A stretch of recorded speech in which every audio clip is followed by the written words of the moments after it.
Viewers, and welcome to yet another edition of our program House of Commons. Today's edition of a program, we will be looking at decentralization, which has been a lot of debate around Cameroon and the international frontier as far as the ongoing Anglophone crisis is concerned, with many stakeholders pointing fingers that effective decentralization, or decentralization as it was in 1996 Constitution, has not been fully implemented, and from 26 years on that the government needs to relook into decentralization and readopt what we used to have as federation, which was in 1972, with much debate around. Some school of thought are of the opinion that it should be done in a confederation, while other school of thought are of the opinion that it should be done as an autonomous state within the southern Cameroon territory.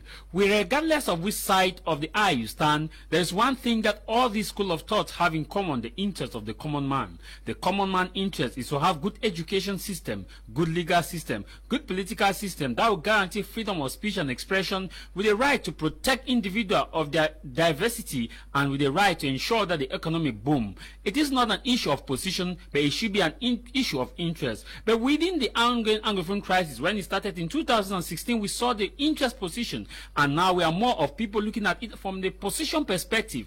A school of thought is saying that it must be achieved through federation. A school of thought is saying it must be achieved through decentralization, and a school of thought is stating that it must be achieved through separation, and a school of thought says a referendum should be conducted to determine the fate of the people. The question now is, what is the interest of the common man? As the lion has now produced its own historian, the story of the horn is being told to glorify the hunter. This is House of Commons with me, Tamai Jarvis.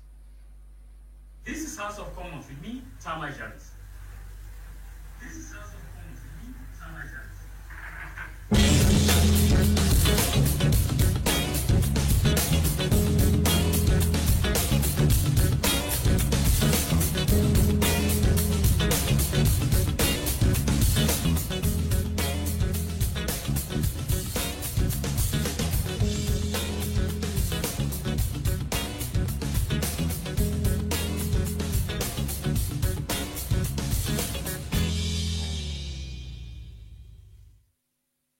You're welcome back on to this edition of our program. Thank you for joining us on that break. Last week edition, we looked at common law in Cameroon. Where are we now? Where are we going to? And where are we coming from? On today's edition, we are looking at decentralization. I want us to have a look as to decentralization itself and see the ontology of decentralization. If you are against decentralization, it is but normal that you understand what it is rather than getting a connotation from the quarter perspective. Today's edition, we are joined by two experts as far as this is concerned, and those who master decentralization policies very well, and we will be asking them as to what they think about decentralization. Where are we now with decentralization? Where are we heading to? We shall also look at the place of special status in accelerated, or what has been rebranded as effective decentralization. And the other topic should be, we will also look at what the local community or the people can do to ensure that decentralization is achieved. That is if the people want decentralization. Today's edition, joining us here in the studio, and the next person will be joining us via Skype. We have Barrister Ashu Julius. Barrister Ashu Julius, so welcome to the program. Thank you, Mr. Tajaris, for inviting me today. It's a pleasure being in studio once more after a very long time. And I'm here to talk about decentralization in order that the common man will better understand what it's all about and what is the intention of the legislator when this law was enacted. Thank you very much, Barrister. I don't know if Professor Ngolengole is there, because we will be having Professor Ngolengole too. Since we are still having some technical issues connecting with him in Yaoundé, we'll start with you, Barrister Ashu Julius. Barrister Ashu Julius, I understand that you've been in the scene from 1972 right up to date. I want us to look at first 1996. Why the federation was abolished why the federation was abolished, and now why decentralization came in 1996.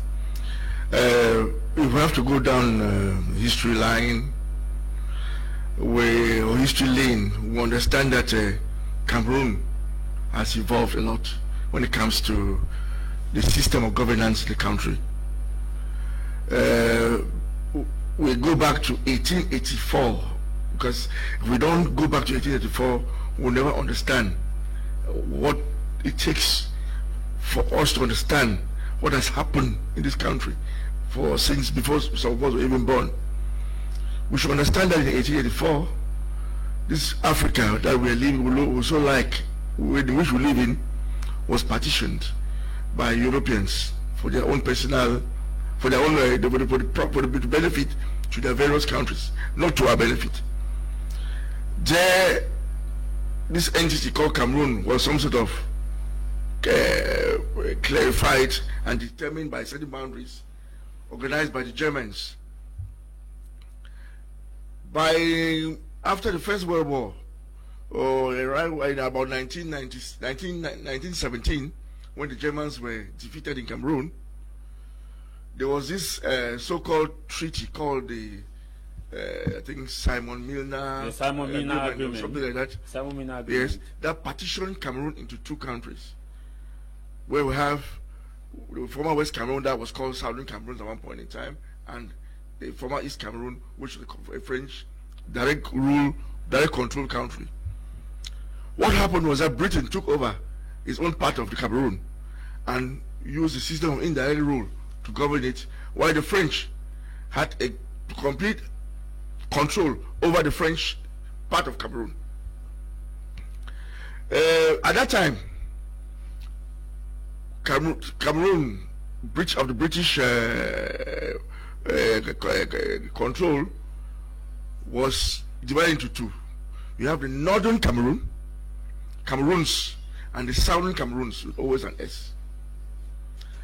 What happened with the southern Cameroons that we know best is the fact that we're some sort of a decentralized state, ruled by Britain through Nigeria.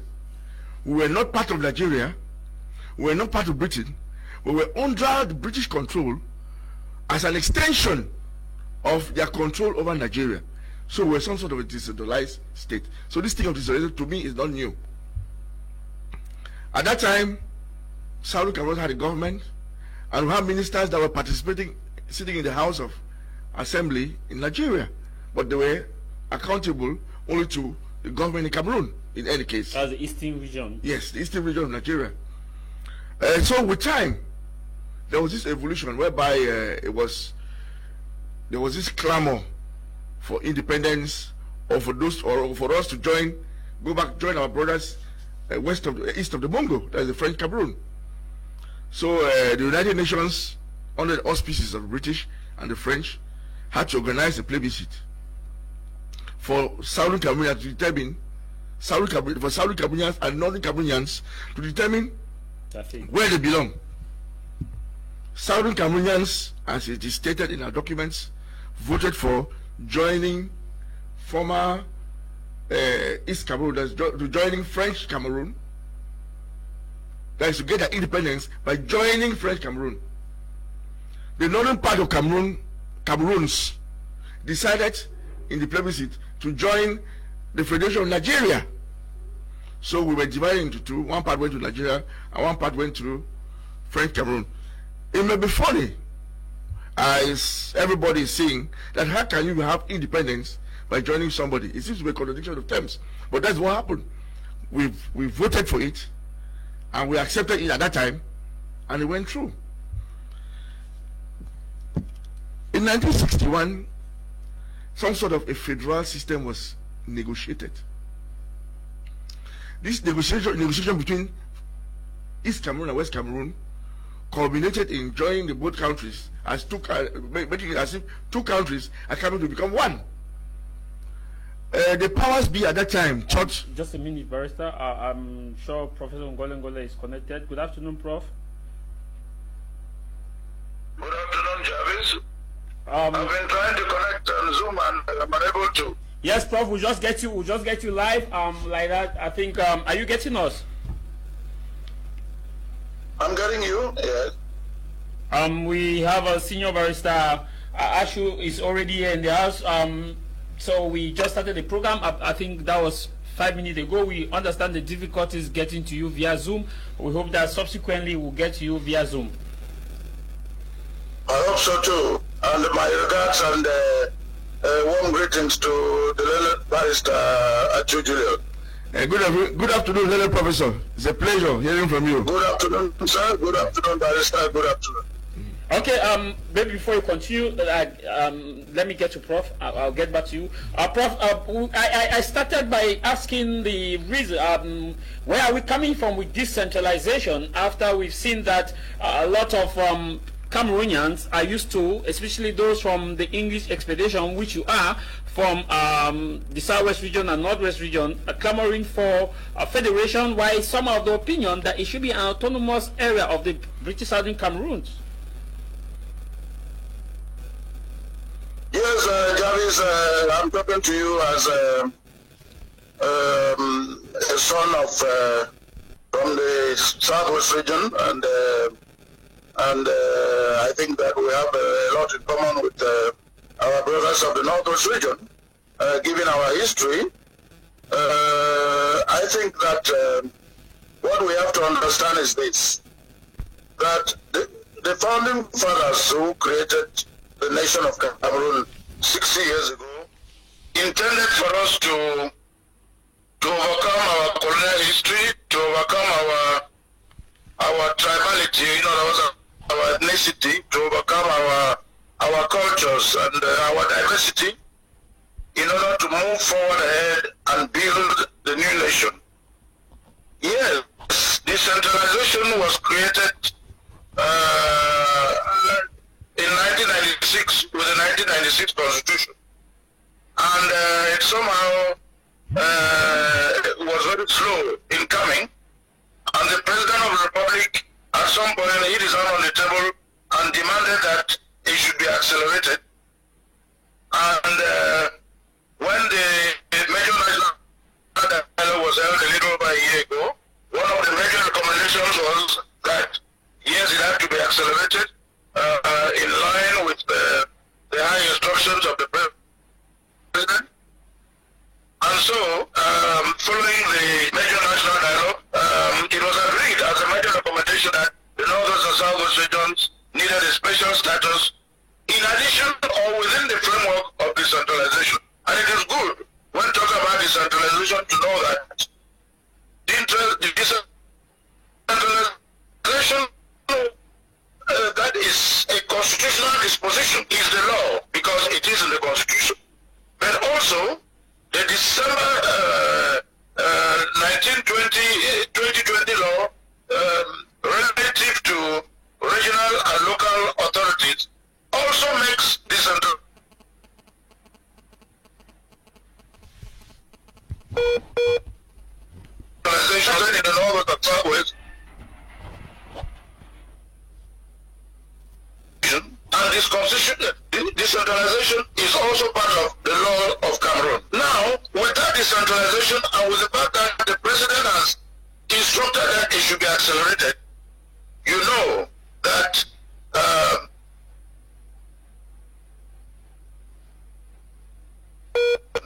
and the regional houses have been put in place because the regional council or regional assembly authorities, executives are in place. They are obviously coming up with their internal bylaws, and obviously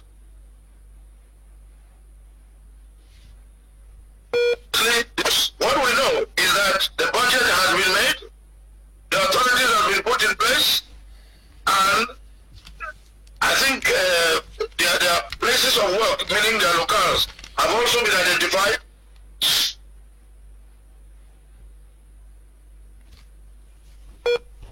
Decentralization is in force. It is for us to know what do we do with it. Okay. I think that we have, yes. Okay, Prof, we'll be coming back to you. I want to ask you this follow-up.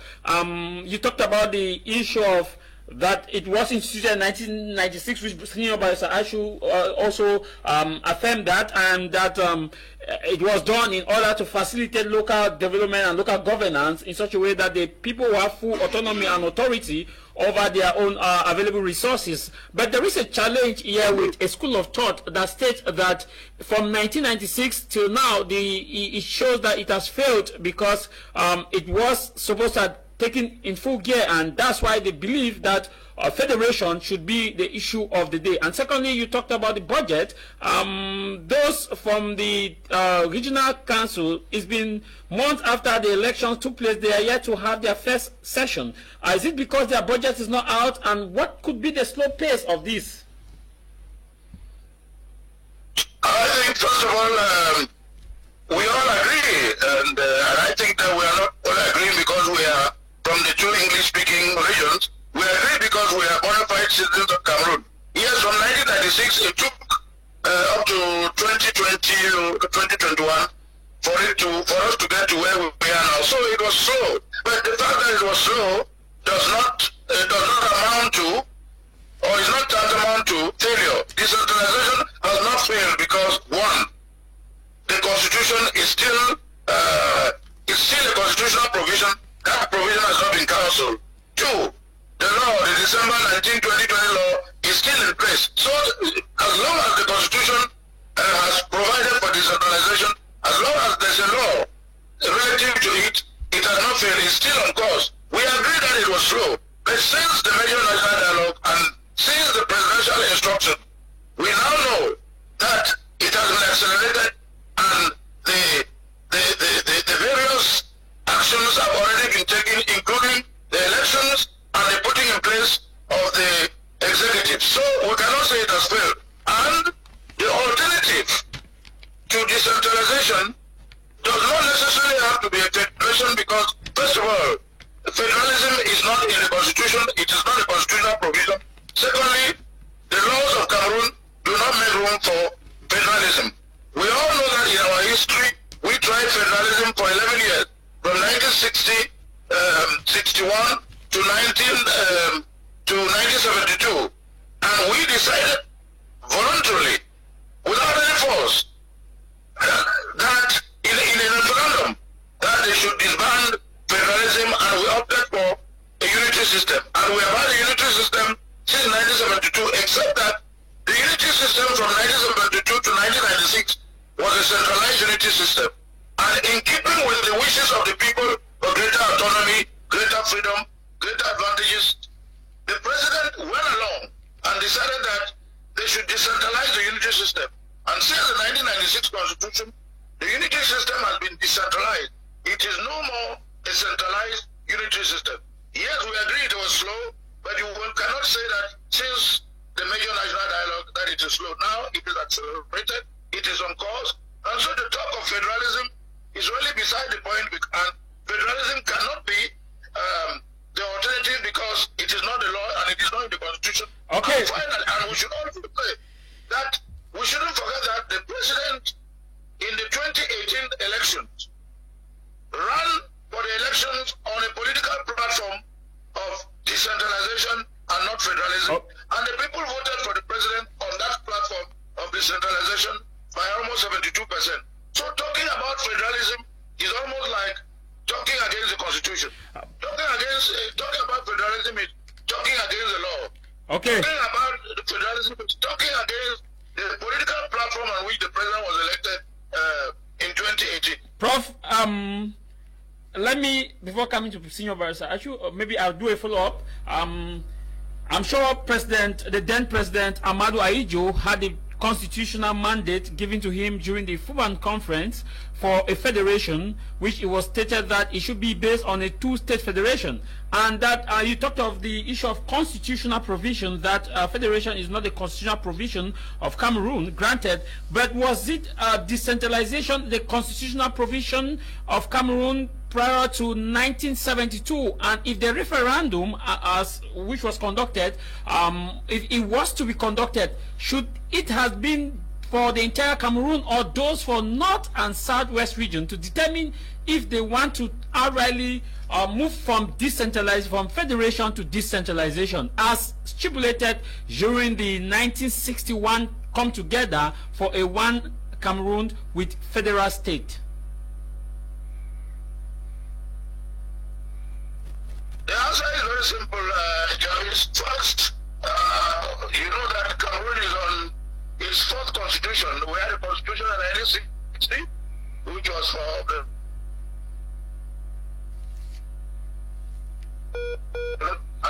constitution we had in 1972, and now we have the fourth constitution in 1996. That is the constitution we have now. Now, the federal constitution ended with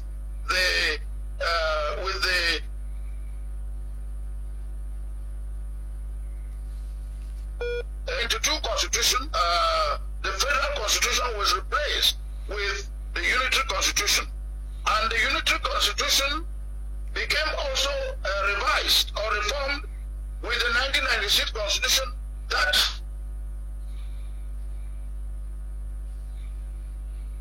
from a centralized unity state to a decentralized unity state. So, as far as the question of the referendum of 1972, whether it has to be conducted only in the federated state of West Cameroon,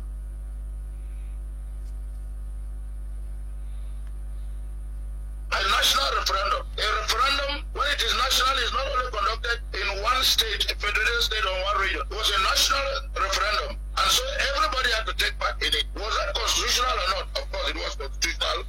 Was it legal or not? Of course it was legal. Was it legitimate or not? It was legitimate. Therefore, what we are talking about now is what is provided for in the 1996 constitution, which is our first constitution that Cameroon has had. And in that constitution, it is decentralization that is provided for, and not federalism. Now, if people wish to go back to federalism, naturally to go back to federalism, you will have to change the constitution. And for you to change the constitution, of course, there are provisions in the constitution. You know, you either have to have another referendum, which is will be a national referendum, or Parliament has to meet, and a bill has to be passed for that sort of revision to take place. To change the constitution is quite clear. It's a democratic and republican exercise, and nobody is against what people want. But people should do it in a democratic and a republican manner. The worst thing that can happen is when people violate the constitution. Okay. The worst thing that can happen is when people violate the law. Prof, before we go back to Barrister Ashu, for some technical clarification, because he touched issue as far as the law is concerned, he is a legal mind. Let me ask you this, Prof. Indeed, and a brilliant one for that matter. Prof, let me ask you this. Do you still believe that it was two separate nations that came together with one vision of autonomy in one indivisible Cameroon? No, there was no two nations that came place. I mean, I'm very glad that you have by you on this platform a very learned and brilliant man of the law, Barrister Julius, that you knows very well by law. Because the 1961 plebiscite did not grant sovereign independence only to southern Cameroons. The question was, are you willing to have independence by joining the Republic of Cameroon or the Republic of Nigeria? And that same question applied to British Northern Cameroons and British Southern Cameroons. And at the time when that question was presented to British Northern and Southern Cameroons, neither British Northern nor British Southern Cameroons were an independent state. They were not sovereign. But at that time, the Republic of Cameroon was a sovereign state. So the referendum did not grant sovereignty to British Northern or British Southern Cameroons. That is why, as you can see, in the case of British Northern Cameroon, that answered the same question in the same plebiscite. The issue of a sovereign nation of British Northern Cameroon does not arise. If that be the case, why would you imagine that the issue of a sovereign independence British Southern Cameroon should arise? Rather, from a political science standpoint, what the plebiscite of 1961 did was to ensure that by the British Southern Cameroon joining the Republic of Cameroon, they were from that point onwards, by dint of that decision, or by dint of that plebiscite decision, they now became part of the sovereignty of the Republic of Cameroon and not an independent, sovereign Southern Cameroon. Okay. That is why, even in the case of British Northern Cameroon, you have never heard, and I know that you are brilliant journalist, you have never heard that the British Northern Cameroon has ever claimed or laid claim to any sovereignty or to any independent status. They have been part of Nigerian independence, sovereign independence since 1961, just like British Southern Cameroon has been part of the sovereign independence of the Republic of Cameroon since 1961. Okay. Prof, we'll be coming back to you. Let me come to Barrister Achu. Barrister Achu, you were explaining the historical perspective of Cameroon, and Prof has given the kind of constitutional provision as to why we cannot go back to federation. I want to come back, cue you in, and get an understanding.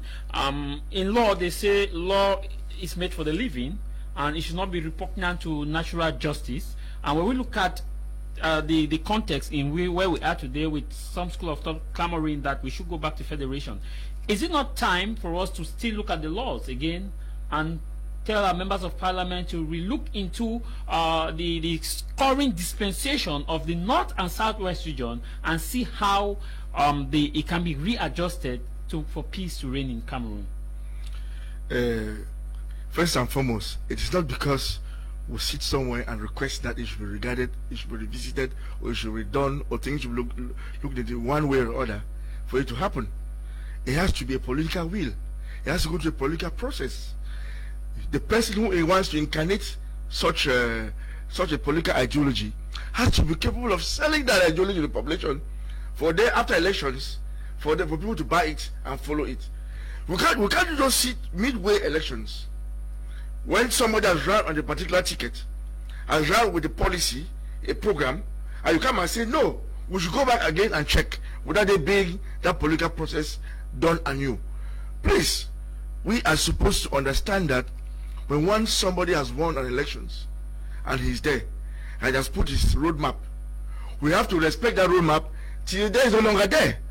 Because the new party comes in, needs that same backup from whoever for him to follow his own roadmap if he intends to win or if he wins elections.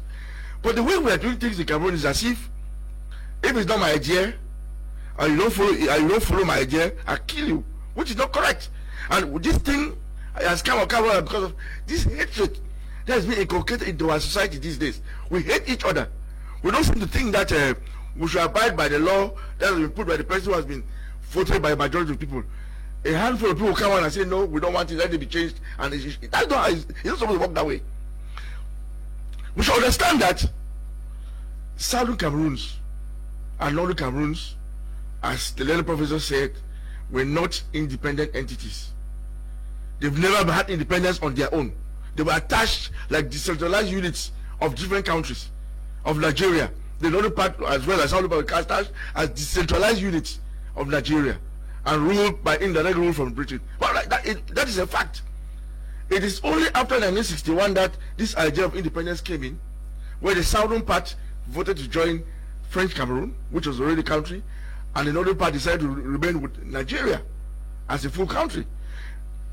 You should understand that President Ajo in those days challenged the decision of the northern part of Cameroon that joined Nigeria and the United Nations and lost the case. So that's treated a legal precedent. That if Ajo challenged the referendum, the plebiscite that took place in northern Cameroon and lost, it goes without saying that the plebiscite that Southern Cameroon took to join French Cameroon is already a given. There's no way nobody can change it as it is. But you see, along the line, those who were there at that time decided on certain issues. You and me were not there. I'm sure most of us were not even born by that time.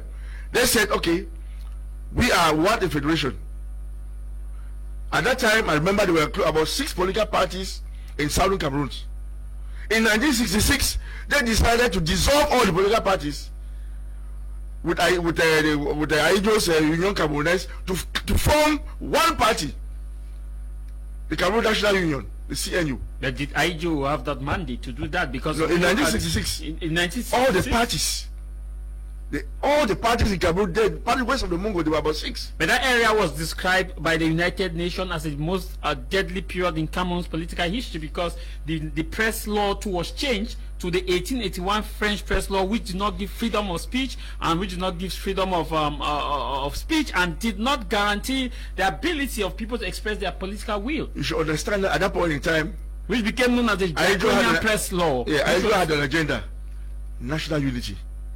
And at that time there was the Makiza War, so he had to the law to rule by exception in certain issues, and that's why the press law was suppressed, to give us extraordinary powers to take care of the war situation that was raging in the western region.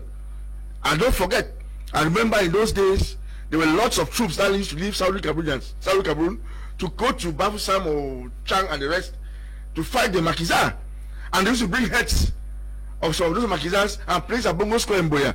I remember when I was a child, I used to see all of that. If I didn't have those wing powers, you should have been capable of handling that war at that time. We are lucky that these days, today, President Biya doesn't have that same law that gives you those outreaching powers. But many will say to fight those who want to rule secession. Many will say, like when we had the freedom of mass communication and the freedom of reintroduction of multi-party politics in 1990, many will say that it was because of the wind of change that Cameroon was warned that if they don't embrace multi-party politics, they will not be given aid from European Union, they will not be given aid from the United Nations, they will not be given aid to from other international NGOs, and that Cameroons need to go back to its geopolitical and its history, in which is coming from a two entity with one agenda. Who asked them they had to go back? Who told them? You see, the will of the people is the will of the people, and in a democracy, majority carries the role.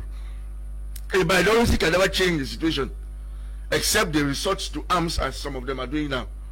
A minority cannot. If you have a majority, you don't need arms to change the situation. When the wind of change came, the majority of Cameroonians at that time wanted it to change, and it changed. But right now, is there a wind of change coming now? I will say no. I will say no.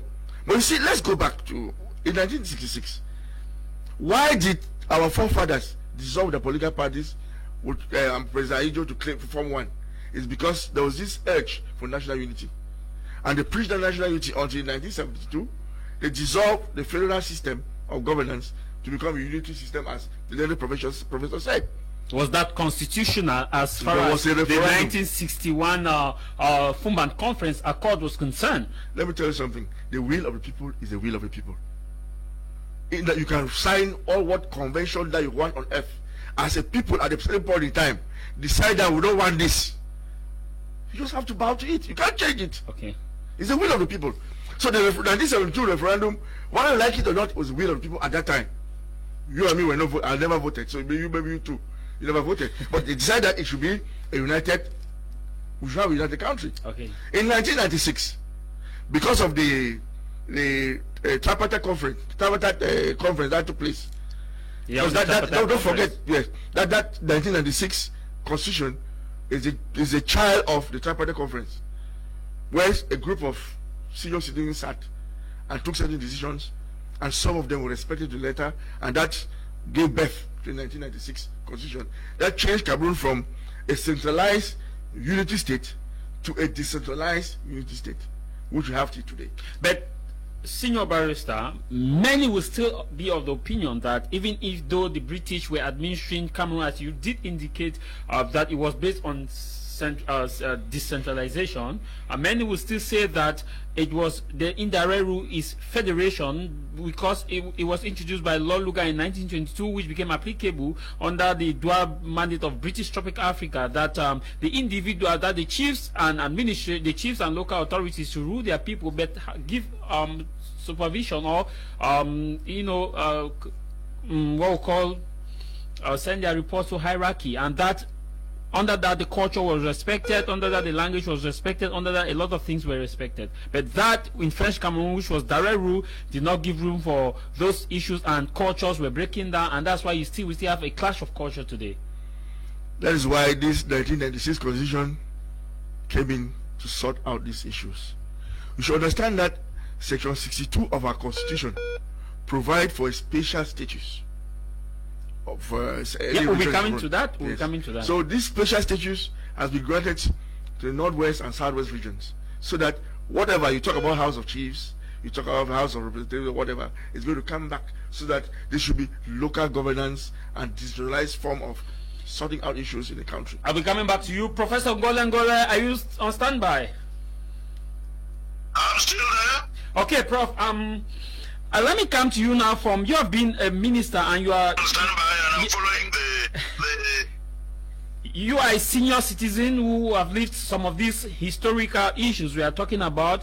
Why will the government decide that from 1996, when that is 6 years after the multi-party politics was introduced, from 1990 to 1996, it took 6 years before we could move to decentralization, and it has taken 26 years for us to move to implementation? And how long will it take us for us to have the effective decentralization if we still have governors who runs the 10 regions of the country? We still have the independent consulators that report straight to the president of the republic and not under the regional council president. But we still have the secretary general of these regional councillors appointed by the head of state. How autonomous are these structures going to be regarding the aspiration of the people?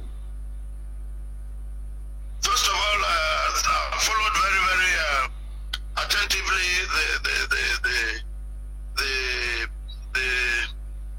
the points that have been raised and the arguments that have been raised by the senior barrister Julius Achu, and I perfectly agree with the arguments as he has raised them. But it must be known that the fact that from 1990s, when the liberty laws came into being, until 1996, when the new constitution was adopted, does not mean that there was anything wrong. It just means that when the people's will begins to get manifest, the people from 1990s had felt that they were now free and that the political space was free. And you know, less than 2 years after the 1990 laws, you know, a tripartite meeting had to take place. I was a member of that tripartite meeting. In fact, I was a member of one of the 3 commissions that was that were constituted. Now, from the 1991 tripartite meeting, you know, there was a large or grand national debate over what sort of constitution Cameroon should have. Some people propose federal constitution, others wanted a different type of arrangements. But at the end of the day, after the grand national grand or large debate, it was agreed that the new constitution should provide for decentralization, and that is why from the 1990s until 1996, the new constitution came up with a constitutional provision for decentralization. We all agree, as I say, it took a long time before the thing took root. Prof, just a follow-up. Prof, just a follow-up to that, you raised an issue. In one of our sisters' program, we received Dr. Simon Munzo, who was, I think, a member of that tripartite. Alongside, he articulated that they had some Anglophones there, former Minister of Justice Benjamin Etue, alongside others whom they talked about the issue and they proposed that the Anglophones who were in that commission had proposed that it should be a federal system, but they were kind of shunned by their Francophone counterpart, who still were of the opinion that it should be more of decentralization. Is this still not an aspect of marginalization? No, that was not the case. It's good to keep the record straight. In the 1991 tripartite meeting, it's good for you to know, because I was a member of the tripartite meeting, it's good for you to know that Dr. Munzo was a delegate or a participant as a CPDM participant delegate. It's good that you know that. Yes, he said it. That the federal, it's good that you know that in 1991 tripartite talks, of which I was a member in the talks, Dr. Munzo equally was a member, but he was not a member as an independent personality. He was a member as a militant of the CPDM party. It's good that you know this. Yeah, he said and it. Therefore, and the federal constitution that was proposed later was proposed after Dr. Munzo left the CPDM party and joined the LRs and the others in order for them to come up with the proposal of a federal constitution. But at the so, Prof, if I get it straight, he was a militant of the CPDM and he was a participant of the... What is that? If I get your facts straight, you are saying that Dr. Monzo, when he represented CPDM during the tripartite talk, at the tripartite talk, was a CPDM militant participant who proposed but decentralization and not federation, as the case is, as you are saying. No, at that time, yes, when the tripartite ended, because a constitutional drafting committee was set up to look into the question of constitutional revision. And in that constitutional tripartite committee that was set up, as you know, Professor Joseph Obona was eventually made president of that committee. And it is within the framework of that committee and during the live debate that Dr. Monzo moved from being a militant of the CPDM to joining the Elat and Ayangwes in order to propose a federal constitution. But at the tripartite meeting, he was a member of the CPDM. That's the one point I want to make. Okay, the second point I want to make is that now that the constitution was adopted in 1996 and it provided for decentralization, everybody agreed that the state now will be a decentralized unity state. Now you ask the question, how independent or how autonomous will decentralization be of the regions when you have governors and secretary generals? Yes. What I would like to say is this: the 1996 Constitution and the December 2020 law on decentralization does not or do not make the governors or the secretary generals regional bosses within the framework of decentralization. Within the framework of decentralization and in conformity with the law and the constitution, the regional bosses within the framework of decentralization are the elected presidents of the regional assemblies of the regional council. And the governor's role within the regional framework is he plays the role of, or he wears the casket of the representative of the state. Framework of decentralization, he is the representative of the state. He is governor within the framework of what you call in political science or in public law, or constitutional law, deconcentration of the state. The governor is an administrative decentralization. According to the constitution and the law, the governor's role is that of the representative council, but he takes part in the sessions or in the meetings of the regional councils or the regional assemblies. Prof. Now, as far as the secretary generals are concerned, don't forget that in every region there are two secretary generals. The secretary general is nothing but an administrative official within the framework of the region, different from the secretary general of the governor's office. Prof. So, neither does the secretary general nor the governor impede or diminish the powers or the autonomies assemblies. They still have their powers intact. The Constitution gives them those powers, and the December 2020 law gives them those powers. Prof, will you agree with this school of thought that yes, the fact that the governors were the ones who installed the regional presidents does mean that they have powers over the regional president? Secondly, will you also agree with those school of thought that the fact that the secretary generals are appointed by the presidential decree and not by the regional president or the regional assembly, it does still mean that the secretary general have the all-powerful effect as far as regional assembly is concerned? And we still agree with the fact that the independent consulators who are appointed by the head of state still within this periphery still reduces the power of the regional council? No, it doesn't. I mean, the answer to the three questions is no. First, within the framework of the Constitution and the December 2020 law on decentralization, the governor does not exercise executive powers. He doesn't have powers over the elected president of the regional council or regional assembly. That is first. And the secretary general being appointed by the president is within the same framework of the fact that we are in a unitary system, decentralized,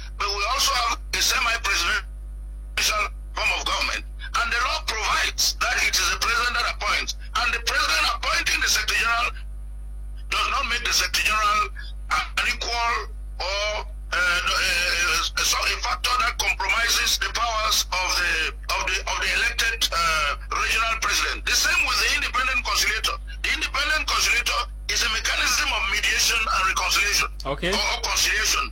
It is not meant to compromise or diminish the powers of an elected president of regional council, because neither the secretary general nor the independent conciliator are elected. Therefore, they cannot have powers equal to or above those of an elected presidential regional president.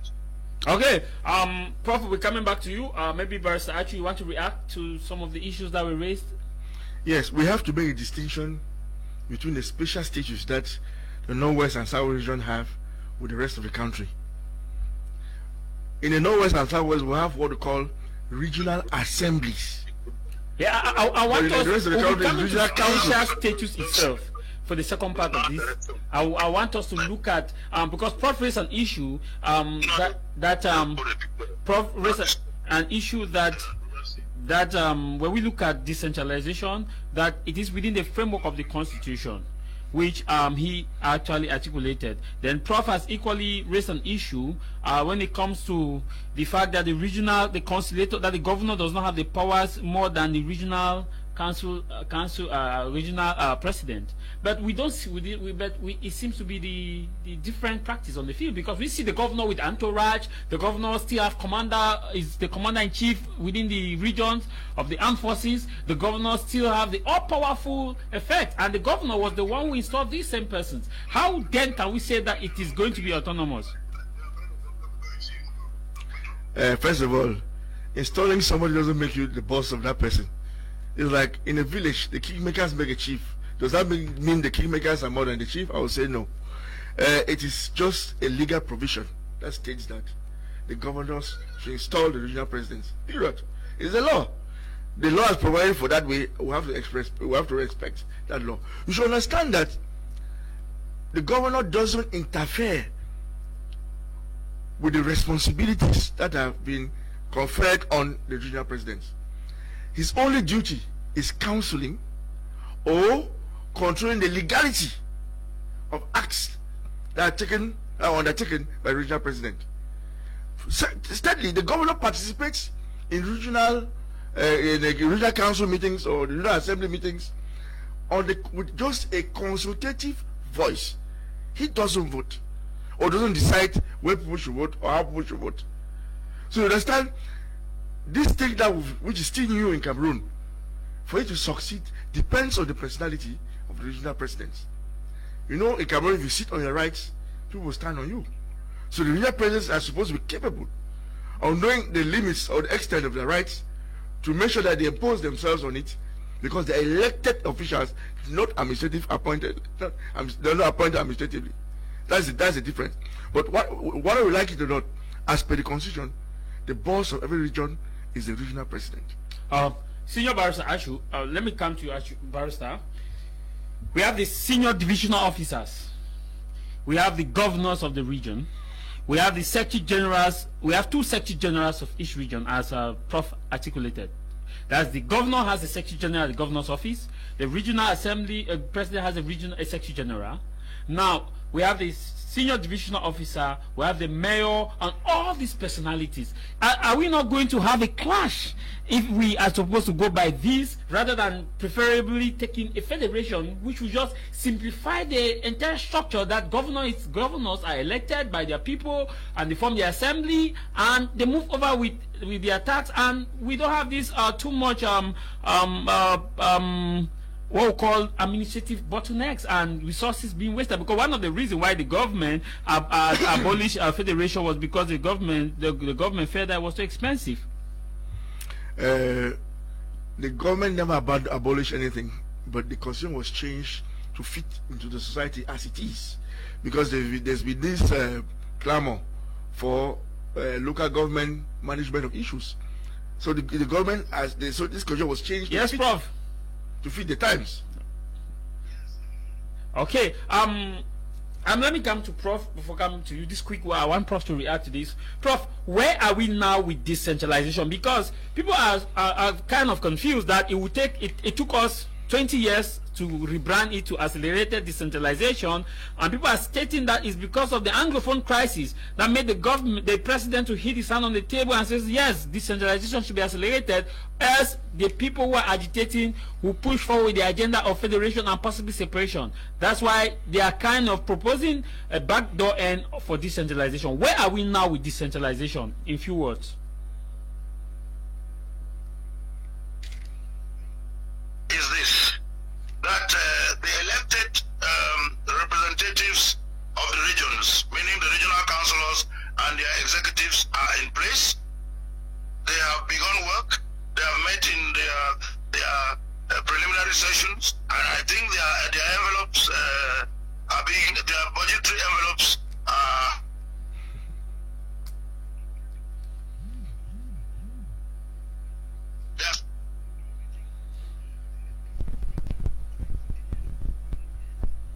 accordingly, and I think that they are in full powers. They have their full powers. What I would like to advise is that they should understand that the law is on their side. The law protects them, the constitution protects them, and the president has given his word that he wants regional executives and regional council assemblies to succeed. So these regional councillors and regional executives should take the bull by the horns. They should know that they have powers given by the law and the constitution, and they are supported by the president. Let them use those powers and deliberate, take decisions, use the budget that will be allocated to them, and do the work for which the people expect them to do. If there are any problems, don't forget that the law provides that they can go to court. If they are not able to work with the independent conciliator, they can also go to court. We live in a state of law and lawyers, and we have a senior barrister who is there, the man of the law. Yep. These regional councillors and the executive, they are free to go to court. The courts are open because we live in the rule of law, in a state of law. And so let them get to work. Let them understand that decentralization is for them. They have the powers given by the law and the constitution, and the president supports them. Let them not wait. Let them not make as if they are suffering from an inferiority complex. There is no inferiority complex. Yeah. Decentralization is for them, and in particular, the special status that the senior barrister Atu talked about earlier. We'll be coming to that. Special status. We'll be coming to the special status. Special advantages and special powers to the regional assemblies of Northern and Southwest. They should seize the opportunity, use those special powers and those special advantages, and not be allow themselves to be victims of an inferiority complex. No, the law is there. Everybody knows what the law is. You can read it. The lawyers are there. The courts are there. Prof, to get clarification on this, I think 2 Sundays ago I brought Senior Barrister Ngongi, who was on my panel, and he talked about the issue of regional assembly, in which he articulated that the members of the regional assembly in Boya, per se, that's the entire bureau, don't have a budget yet, that their budget is being worked upon in Yaoundé, and that the person who is supposed to come and the structure, people who are supposed to take contract to do the development, to refurbish their office in Boya, that is coming, proposals are coming back from Yaoundé. It does put us to this question: how much autonomy are they going to have? Because they are still at Akimbo. They are not in front, they are not behind, they have not had their first ordinary session, or perhaps they could be waiting for firm instructions from the head of state. No, what I know is that the law gives them the autonomy.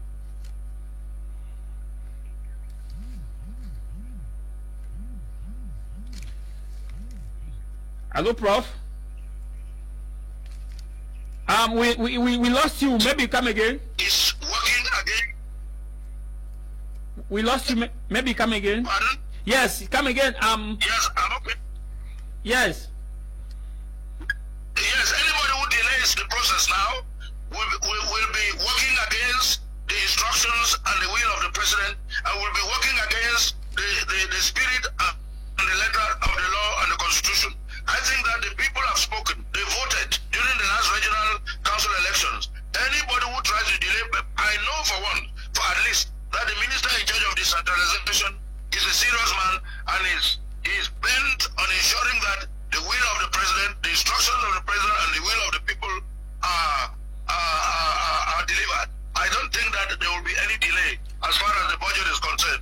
I think that everybody is on board. What needs to be done is that let our people in the northwest and southwest, the regional councillors and the executives, let them not be skeptical. Let them not be suspicious. Okay. Let them not be doubtful. Let me get to... Let them know that the law is with them, the constitution is with them, the president with them. Let them seize the opportunity and get to work. If there is any delay, they have the right and the power to go to court. Okay. Because we live in a republic which is where there are laws. Okay, Prof. I will be coming back to you, Senior Vice Achu. Prof raised an issue of decentralization that they have their minister, which is there. But there was an issue. I think you are a legal mind that can help us on this. With late Mayor Paul Erikinge, when he had an issue with a quarry center in which his minister did not support him. When the quarry issues, he had an issue within the quarry. The minister of decentralization, people were lukewarm at supporting his action. I don't know if you're familiar with that situation in Joburg. Yes, I learned about the situation, and I had an opportunity to talk with the late guy to tell him that, look, first of all, you're a politician, and secondly, there are certain issues that you manage in a particular way. As you see, the leader of a council, the personality of the leader of the council determines how that council is going to work. Same as the leader of the region.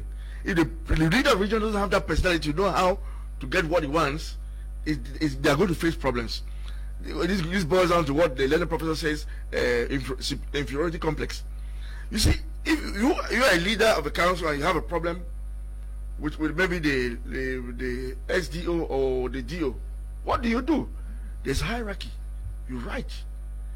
He's saying that if you cannot get it, which is provided for by the law, there's an administrative court. You go to court. You don't come on public and start talking until I see talking will give you what you want. A similar situation also happened in Douala when a school, a municipal school, was closed down to be disinfected from COVID-19. But there was an order that came directly from, I think, a divisional officer that school should directly be opened. You know, there are issues when it comes to interaction with public policy. You need to be in tandem with administrative authorities. For example, you cannot say you want to come and block a street, knowing fully well that street is so busy and that people are using it, and you accept and you expect the SDO to allow you to block that street. You can't say you send kids to school because you want to disinfect the school, which is good. But what costs you from reorganizing yourself? You transpose these kids to somewhere else to continue their studies while you are disinfecting the school. You see, that's what I say. When once you're a leader of a council, you have to have the personality that commands respect. So that when you're taking decisions, nobody counters it. Don't have a complex, go for it. Before this lady, Lord Mayor died in Joburg. Did you hear him? Have you heard him talk again? He has understood. And the shocking thing is that they now pay quarry money to the council. But nobody talks about it again, because he has understood how to do it. He's not coming to the public and shouting. So in essence, our elected officials need mentorship. Of course. The first thing, when this decentralization issue came out, I said the first thing we need to have is to train the actors. Because if you don't train them, they always have these difficulties. Okay, Senior Barrister Ashu, before we go to the second topic, and with Prof who is on standby, I'm sure he's getting us, from your perspective, can this effective decentralization protect the common law system of Northwest and Southwest region? Yeah, illegal mind. Of course it can. It first of all depends on who are the actors. That's the first thing. They should be capable of galvanizing their population to know what their population want. Don't forget that in every council there's at least one individual from each village. So it is possible to go around the village to know what people want, in order that by the time you are bringing up policies that will be voted in your council, the divisional council, or at the regional council, there will be policies which will be easily accepted by the people. And once it is accepted by people, just understand that the administrative authorities will know, because they have plainclothes security to follow what's going on. They know what the people want at every point in time. And that's why you need to collaborate with them so that by the time your Cameroon was taking decisions, you people are only in agreement and there will be no clash.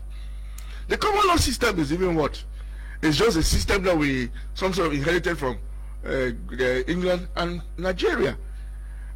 It is a system whereby we strongly believe that the law is more independent than in the civil law system. So what does it take for a municipal council or the mayor of a council to do?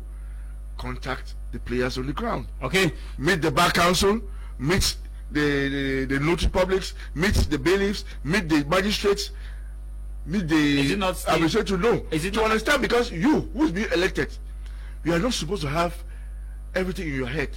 You're supposed to do what people want, and to know what people want, you must also know what they are, what they're up for. Last week Sunday, I spoke with Barrister Ntoko, Senior Barrister Ntoko, and Senior Barrister Nkia Emmanuel, who still articulated that the Minister of Justice have a direct control over the bar. Then how do you write to the bar, which the minister appointed still have control over? In every country, the government will always have control over everything. There's nothing in a country that can be independent without the control of the government. First of all, that's the first principle. But the issue is, you are supposed to be capable of collaborating with the person who is controlling you. Okay. If you go in for a clash, you get a clash. If you go in for conciliation, you get conciliation.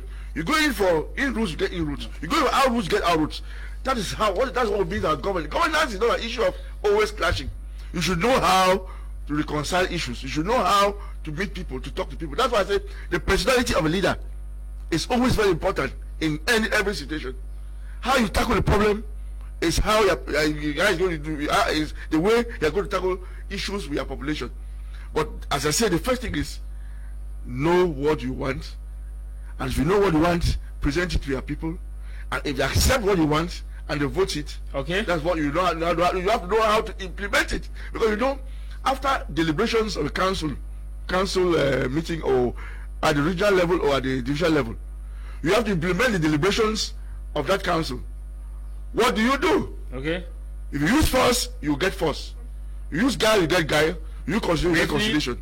Senior Barrister Arthur Julius, briefly, where are we now with decentralization from your perspective? We listen to that of Prof. The first thing I noticed is that because I know after the law of 1996, after our constitution, and the first set of councils that were set up, I happened to attend one of the meetings in Yaoundé of the councillors of the country. I realized one thing, because I know when it comes to decentralization, it is the affair of the mayors, of the regional council, or the regional councillors and the district councillors. It is the affair, and the houses of chiefs. But I realized at that meeting, the only people who were talking were civil servants. I look at the councillors, I said, "Master, this is your thing. Why is it that only civil servants are talking and you're not saying anything?" Because I came to understand that they didn't understand the purviews or the extent of the powers that they have. Okay, so you are so to slow down this implementation of that, they need to come out of their shares. Because the success of this thing depends on them.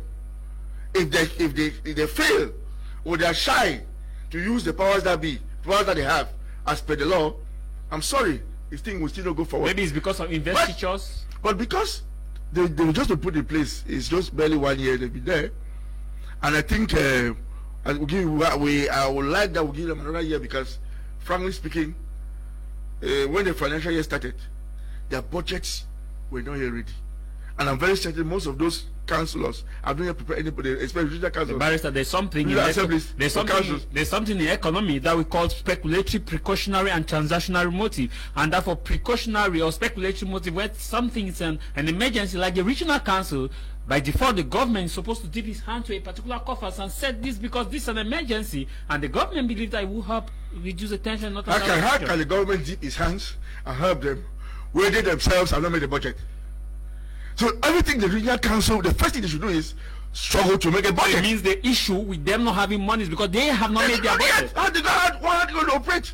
That's the first thing they're supposed to do: elaborate the budget, get accountants, and especially in those things, to build a budget for them, even a temporary budget, a provisional budget, while waiting. But I see this surprising. But the man in Boya, I think from what Basangongi said, that they have drafted their budget, but they are waiting for their budget in Yaoundé. That is Yaoundé who is drafting their budget, and not the budget has to be drafted and deliberated upon by the councillors and approved. But how come it's Yaoundé that's drafting their budget? That is, I'm sure my learned colleague has his reasons for saying that. But as far as I know, all they did is prepare, elaborate the budget, vote it out as a law, convey it to the government for execution. That is how it's supposed to look like. So whether you like it or not, and it goes to who takes the deliberations? It is the governor. So therefore, it's only for the governor who transmits it to the powers that be for it to be clear in the finance budget, in the budget of the country. Let's take this message. Prof, are you there? I'm following attentively. Okay, let me take some few messages. We have lots of messages. When you send us your message, please be Republican so that we read your message and give your message context. Good afternoon, Professor. Good afternoon, Barrister Achu. Please, can you explain to us why certain articles stipulated in the 1996 Constitution were never applied? I'm talking of the article relating to the declaration of asset. Secondly, why was the limitation of the term of office for the president changed? It's coming from Kunda Atta Julius in Limbe. I'm sure it's your namesake. I take that message again. Good afternoon, Professor Barrister Julius Achu. Please, can you explain to us why certain articles stipulated in the 1996 Constitution were never applied? I'm talking about the article relating to the declaration of asset. Secondly, why was the limitation of the term of office for president change? I believe, maybe I'll start with you, Professor Ngolengola. You talked about the issue of constitutional provision, but the constitutional provision had a limit of mandate and equally the declaration of asset. Yet we still have top-ranking government officials, elected officials, who are yet to declare the asset, to begin with the head of state and all the other members of the cabinet whom we have who are yet to declare the asset. Is it not stipulated in the 1996 Constitution? Yes, you've asked two questions. As to the question of the change of the terms of office, I think that it was as the result of a constitutional revision, which went through the normal constitutional procedures of a constitutional amendment, as you know. I think that was in the early 2000s, somewhere 2008, I can't remember, where it was revised for the term limits to be taken away. So it was purely constitutional, therefore legitimate and legal. As to Article 66 that you referred to, relative to the declaration of asset, there's no doubt that in the spirit and letter of the Constitution that has that provision, everyone expects that that constitutional provision should be implemented by now. But I think that that article also provides, the Constitution provides that there has to be some sort of law to enable that article to be implemented. But as far as I know, in the spirit and letter of the Constitution, that article is still in force. First of all, in reality, the state has created so many structures to ensure transparency, because that article really was put there in order to ensure transparency so that there will be more accountability. And from what I know, so many structures have been put in place by the state, Kupunak and constitutional, audit chamber and others, state control and others, and if to make sure that what this article intends to do, those things are being done. But it does not mean that the article has been cancelled. It's still there and it's still in force. So, Prof, if I get you correctly, it means that there's another article that's supposed to put in place for that to be respected, Article 66?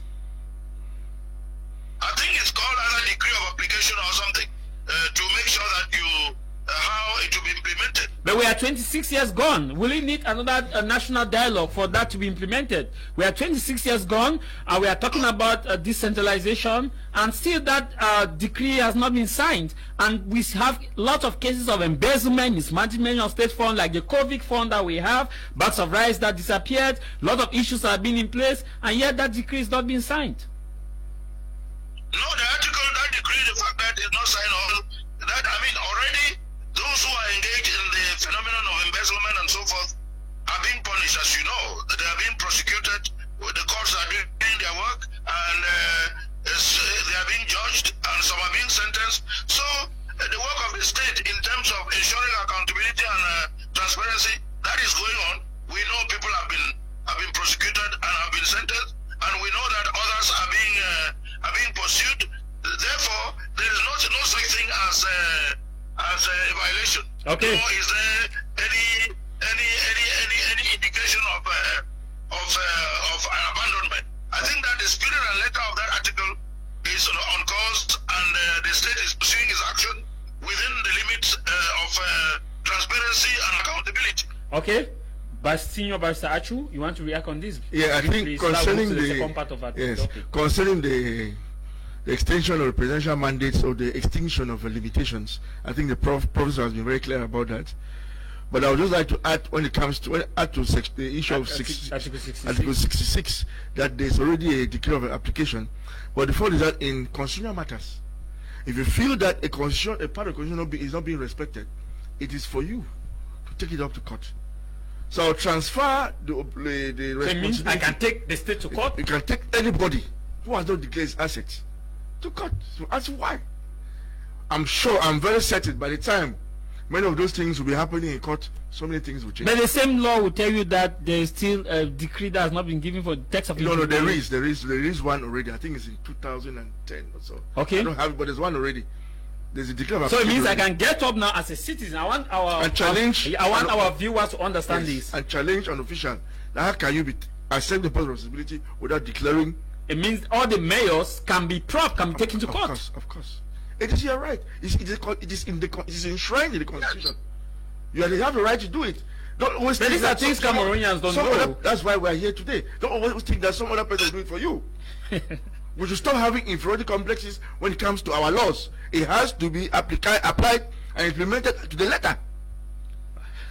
Okay, we will dive straight to our second topic, which will be very brief because we start a bit 15 minutes late. Our second topic shall be the space, where is the place of special status in effective decentralization? Where is the place of special status? We are zooming into Northwest and Southwest region. A lot of messages have been sent. Those of you with your messages, be rest assured that we will look into. And those who send the Republican messages, it shall be read. We'll be right back.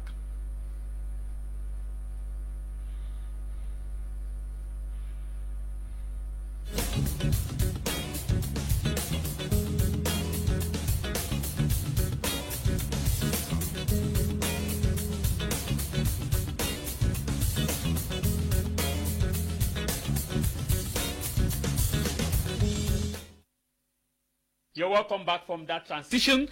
If you are just joining us, we are looking at decentralization. Lots of you have written to me that why is it that we brought just a particular set of persons in the studio. Remember that House of Commons, we decided from last month to have a change of face on the program. It is 2 weeks ago we had federalists. Another week ago, that was last week, we had federalists and a confederalist. This time around, we want to get the other side of those who are of the opinion that it should be effective decentralization. It is political education we are giving here, and next week we shall have all these key stakeholders of those who want decentralization, federation and confederation, of people who are policymakers who have a clear view as to where we need to be. Remember that every opinion counts, and we are talking about building Cameroon and not destroying Cameroon. Barrister Achu, thanks for joining us. Thank you very much, Mr. Tad Jarvis, for inviting me once more into your program. And in Yaoundé, we have Professor Evans Ngolengole, an elite who is from the Southwest region. Professor Ngolengole, once again, thanks for joining us and for accepting our invitation despite your very busy and tight schedule. It's always a great pleasure, Jarvis, and it's even a greater pleasure sharing the same platform with my good friend and brother, the senior and learned barrister Julius Achu. I begin with you. You were at the Grand Major National Dialogue. I know you have understanding as far as what happened during the Grand Measure National Dialogue. Last week we had two people who attended the Measure National Dialogue who were federalists and confederalists. You were of the opinion that decentralization should be put in place and a special status be accorded to the peace-loving people of North and Southwest region. Where is the place of special status? Where are we now with the special status first? And where is the place of that special status to accelerated decentralization? Yes, the special status, as you know, was one of the major recommendations of the Major National Dialogue. So it was a recommendation which has been accepted and is being implemented. And the question is, what is that special status? The special status is this.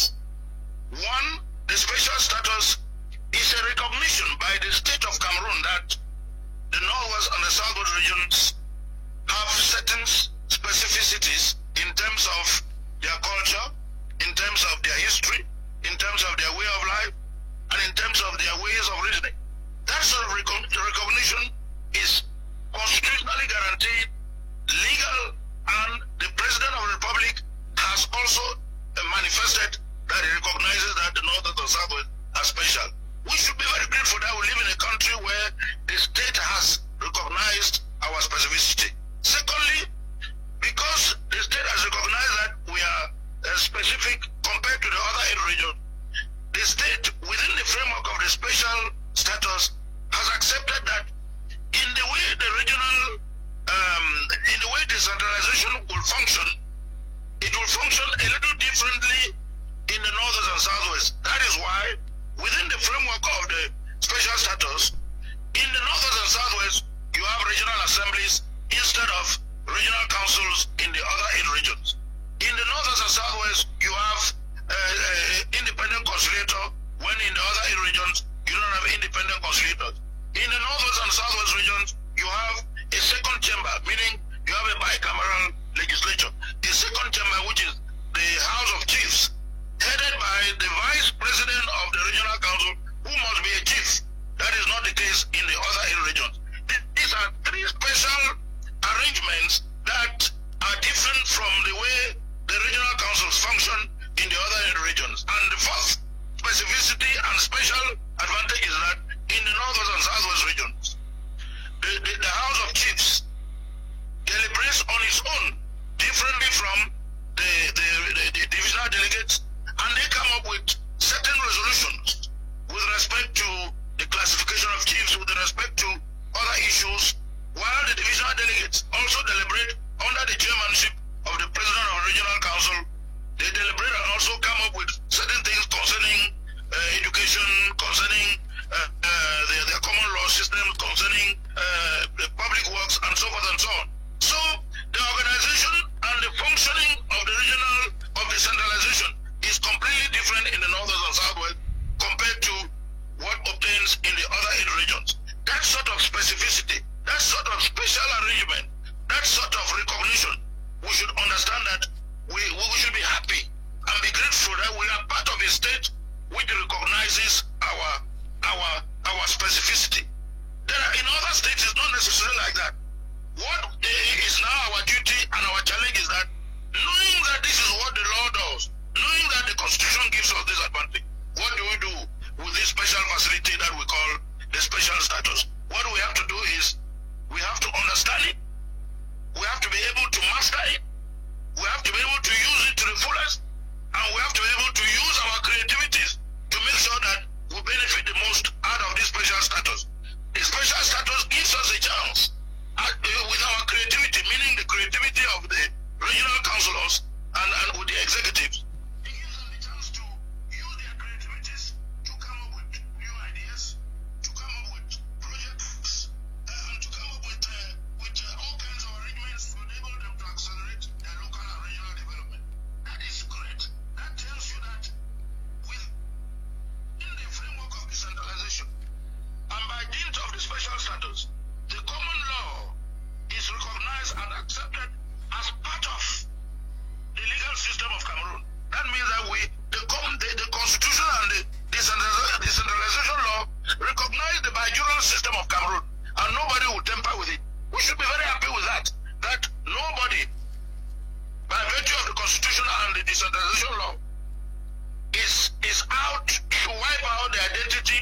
the specificity of the northern and southwest. Okay. It is for us to be able to recognize and use it using our creativity and so forth and so on. Barrister, okay, thank you very much, Prof. Barrister Achu Julius, you have looked at the special status very well. I'm sure that there are some legal provisions as far as the special status is concerned as to who is where and who is not where.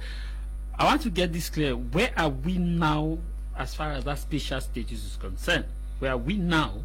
And possibly, where is that place of the special status in that decentralization, where we have a similarity in other regions, like the regional councillors in other regions, and you earlier talked about that we have House of Assemblies?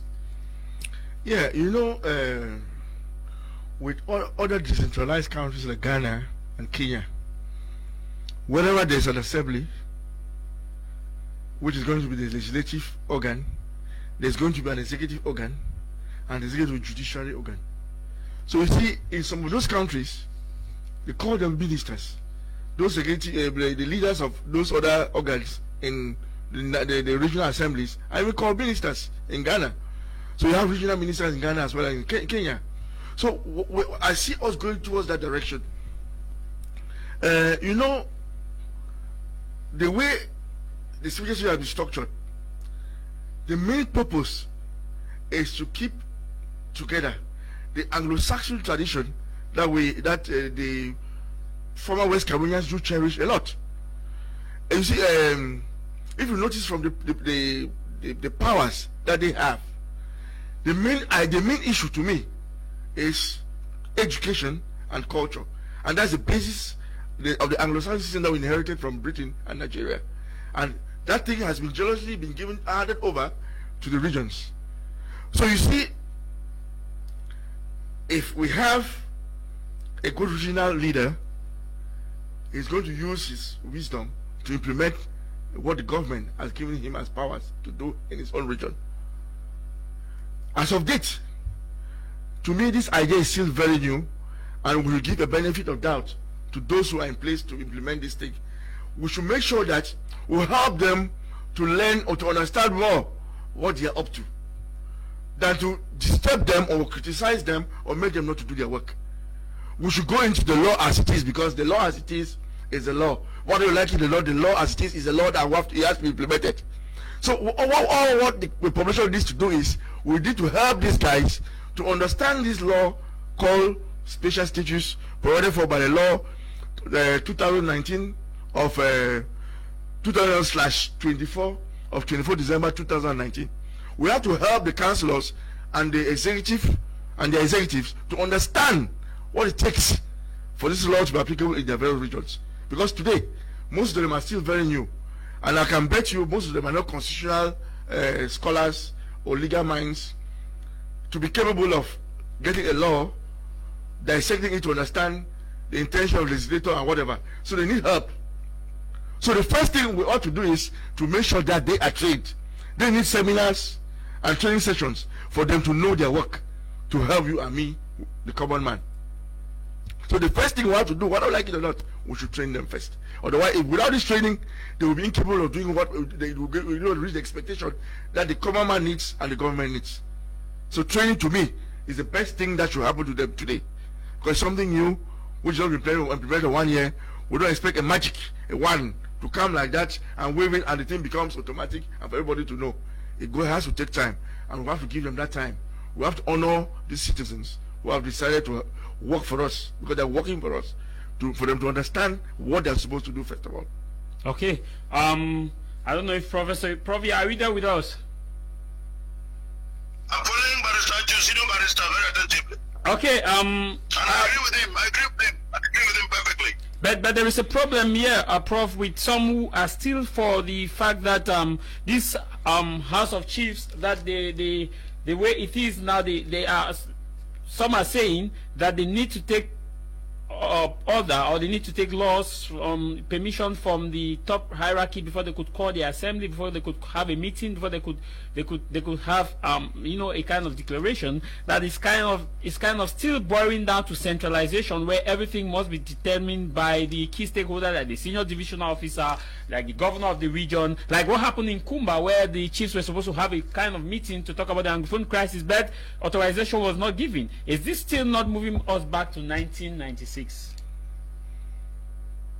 We have to, as the barrister, senior barrister Shu just said earlier, we have to understand that we live in a state where the rule of law exists. We have to obey the law as it is. If the law says that you have to obtain permission to have a meeting, that is not centralization. That is just what the law says. You simply, you know, when you are given regional autonomy or regional powers, it does not make you a breed apart, or it does not make you sovereign from the power from state power. You still have to obey state law. The laws of the state apply even to you. So having permission is not an issue of centralization. It's just respect for the law. And I think that the best thing for regional authorities and regional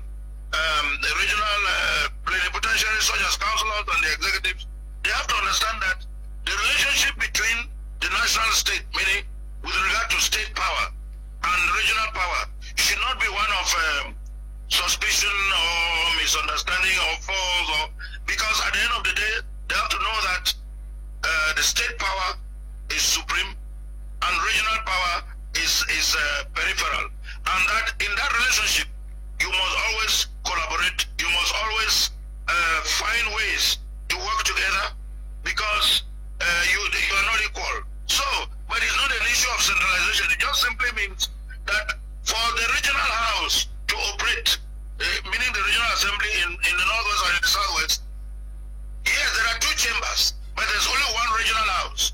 Naturally speaking, if the chiefs want to meet, they don't have to take permission from Yaoundé, no, because the centralization permits them to operate within. But it happened in Kumba. It happened in Kumba when they were supposed to meet to talk about maybe the Anglophone crisis. It was like they needed permission, and so the meeting was cancelled. So are you by sure telling us that maybe the administration are exercising their powers where they should not be exercising it? And this is now telling the same person who are in the advocating for the separation that you see we are telling you that federation or decentralization is not going to work, and these guys are still back with what they were saying in 1990.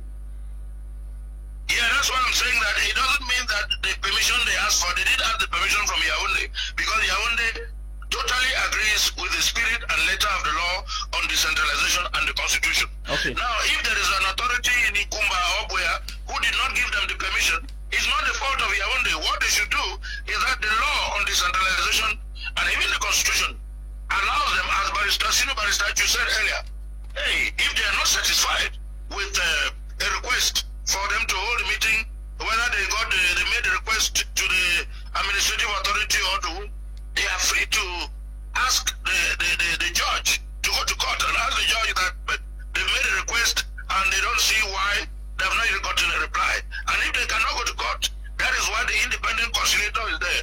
They move to the independent conciliator and talk to him and see, or she, and see how that request can be processed without any suspicion or any misunderstanding or any violence, because in the spirit and letter of decentralization, the atmosphere and it must be one of collaboration, must be one of mutual understanding, mutual respect, and must be one of complementarity. Thank you very much, Prof. Yaoundé recognizes that.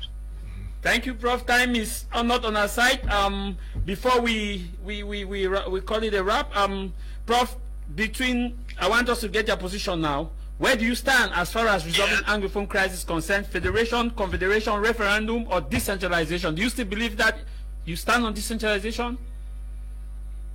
Because it is a law. I mean, I'm a law-abiding citizen.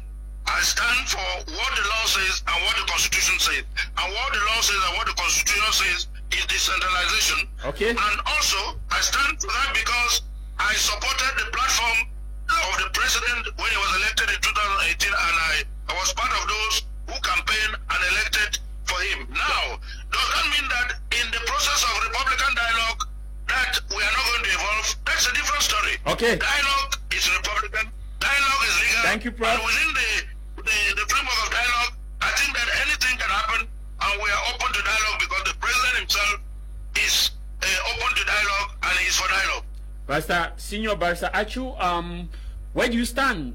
Because we are out of time. I share in total the point of view of the learned professor, and I thank him for that position because that is where I belong. I follow what he's saying. I'm in for decentralization, and I'm in for the position of the law, and I'm in for dialogue too if it's necessary. Okay, Prof, your last word before we take leave of you. I pray that our brothers and sisters of the Northwest and Southwest region, especially our young boys and girls, whom I hold on to dearly, they should know that violence does not pay, the violation of the law does not pay. In a republic and in a democracy, you must respect the law, and you must be open to dialogue, and don't kill somebody or do not insult somebody simply because you don't agree with them. At the end of the day, we are brothers and sisters. We have to work together because we have a common future to build together, and I think if we can only have mutual understanding, mutual respect and mutual recognition and respect for the laws, I think that we'll be doing fine. The future is bright for everybody. Thank you. That's why I say anyone who is in the bush should come out. Anyone who is in the bush should come out. You don't need to be in the bush. Come out, we'll talk. We are brothers and sisters, and we can work together towards a better future. Thank you very much, Prof. Thank you, Senior Barrister. Actually, last word briefly before we go. Yes, I want to say that in this country, all of us belong to this country. It is our common property. There's nobody who can say this property belongs to him more than the other. I side with the professor to tell those who are in the bushes to say, look, please, does that mean that the day that they come to power, me who's an addict to decentralization, should I take up arms to fight them because they are ill for federalism or whatever they want to talk about? That is not the way out. The way out is come to the country, create your political parties, sell your ideology to the population, let the population be the one to decide, and that is democracy. Thank you very much, Professor Ngolo Evis. Thank you very much, Senior Barrister Achu. And thanks to all those of you who took our time to watch our program today. Just to let you know that it's a series continuation. Next week, rendezvous shall be a full house where we will also be looking at the aspect of referendum vis-a-vis decentralization, vis-a-vis confederation, as well as federation. And why not also look at why those who think that we should separate are still of that opinion, regardless of the fact that they all stand for one thing, the interest of the common man, good governance, democracy, freedom of speech, and freedom of expression, and a balanced development. I leave you with this. No matter the matter, what matter is your matter. No matter the matter, what matter is your matter. And what should matter for you is that stay out of trouble. My name is Tamai Jarvis from Cameroon's economic capital, Douala. Thank you, John Bange. Our YouTube channel is My Media, BT Media Group. You will have this program on our YouTube channel and on our Facebook page. Bye-bye and au revoir.